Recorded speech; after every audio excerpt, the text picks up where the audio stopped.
গুনাহ ছেড়ে দাও, তওবা করো বাপ। এই ঈদের দিন থেকে নিয়ে পর্যন্ত যারা গুনাহ এবং নাফরমানি আর অশ্লীলতার বেহায়াপনা, মোবাইলে হোক আর বাস্তবিকে হোক, যেমনেই হোক, আল্লাহর নাফরমানিতে কাটাইলা, দয়া করে দোস্ত নিজের উপরে রহম করো, মাফ চাও, তওবা করো। ভুল হয়েছে, এটা ভুল হয়েছে, এটা ভুল করেছ, এটা উচিত হয় নাই। আল্লাহকে এভাবে নারাজ করলে একদিন মৃত্যু হবেই, সেদিন কিন্তু কবরে কষ্ট হবে।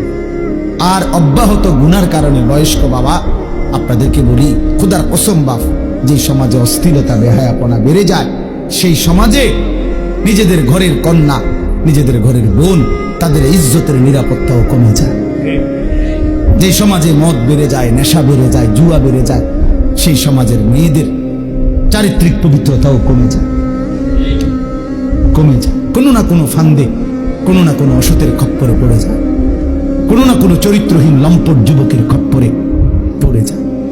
একদিন চরিত্র আখলাক সব নষ্ট করে আখিরাতও বরবাদ হয়, দুনিয়াও বরবাদ হয়। এজন্য নিজেদের পরিবারের পবিত্রতার জন্য একজন আরেকজনের চেষ্টা করা উচিত।